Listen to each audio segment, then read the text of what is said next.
In today's video, we're going to talk about and explore the top 5 things that narcissists worry about. Now you might say, Jill, you're crazy. Narcissists don't worry about anything. And while I can understand how you would come to that conclusion, it's the wrong conclusion. Narcissists absolutely have things that they worry about, and today we are going to talk about the most common things they worry about and why they worry about them. If you are new to this channel, I'd like to take a moment and welcome you and invite you to please subscribe. Also, if you are interested in setting up private coaching sessions with me or receiving daily educational, encouraging, and healing text messages from me, which include a monthly group session on Zoom and access to a secret support group and much more, visit the links in the description below this video. So today we are talking about the top 5 most common things that narcissists worry about. Yes, there are some things that narcissists really and truly worry about, so let's just dig in. The first thing they worry about is rejection. Rejection can feel like death to a narcissist, and they will do anything to avoid it. So this is one of the main reasons they wear a mask that covers up the true self. And that mask, by the way, and how they behave can change from target to target. Narcissists are very, very good at sizing people up, figuring out what a person likes and dislikes, if they're shy or extroverted, basically anything and everything they can, so that they can mirror this back to the target or the targeted group of people in order to get into their good graces and hopefully their lives or whatever it is they intend to exploit this specific person or group for. However, if they fail to accomplish this, they will immediately psychologically split and put this person or group into the bad, stupid, worthless group and move on to targeting somebody else. Or if they are in a romantic relationship and their partner decides that they want out, this is one of the reasons why it is so difficult to get the narcissist to leave them alone and go away. They will try everything not to be rejected, including lying, gaslighting, love bombing, flattering, etc.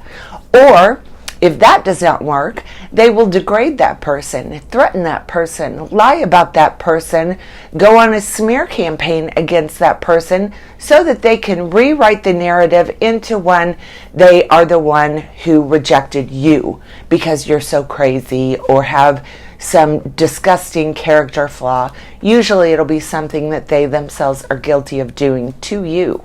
But they will definitely worry and stress over any form of rejection. Number 2, they worry about being exposed for who they truly are in any way. They see any threat of exposure as a life and death situation that must be handled in the most aggressive way possible so that it does not go any further. For the majority of narcissists, their image is everything. So this worry is constantly on their minds, and they are constantly trying to predict any possible exposure by any possible person. And they will start coming up with strategies to immediately stop the exposure before it happens or after so that they can feel safe and again. So unfortunately, this means that many times the narcissist can become dangerous to the person responsible to that threat of exposure or the actual exposure. Nothing is off limits when this happens. Absolutely nothing. They are capable of doing things to that person so vile, horrendous, and damaging that this person may never fully recuperate from that experience. Number 3, failure. Narcissists worry about failing obsessively, and much like the worry of exposure, they will do anything to prevent them from failing at anything they do. So if you are in a competition with this person for a job, let's say, They may trash you to the person doing the hiring. If they are romantically interested in someone and there are other contenders, they may trash talk the contender to the love interest, while at the same time trash talking the love interest to the contender. I've seen that actually happen many times, especially when the narcissist knows that person. Possibly they are friends, and they will trash talk and smear this person to this person's partner or spouse.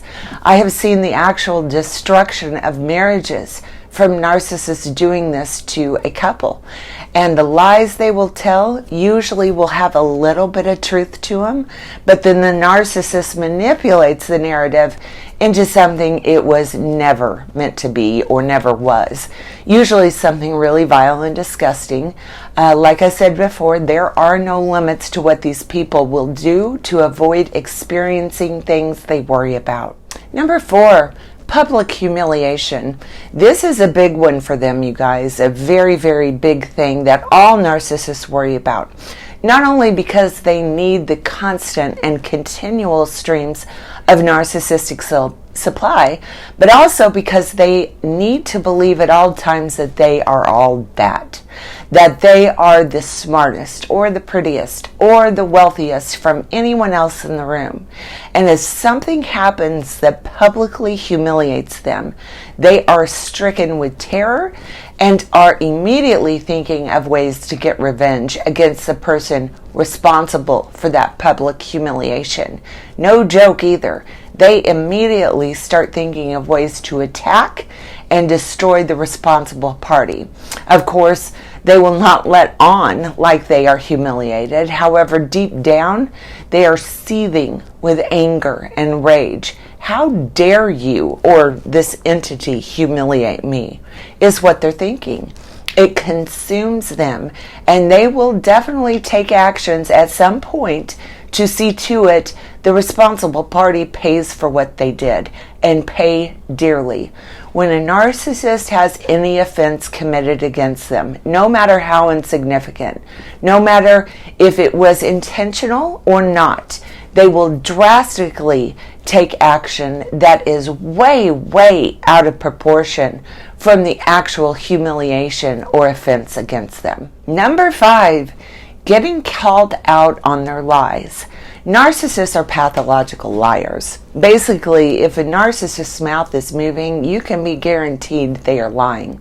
And because they lie so consistently to anyone and everyone about something or other, sometimes they even just lie for the fun of it, for sport, to see if you fall for it, so they can bask in their superiority and wittiness, but they're constantly worried about someone figuring it out.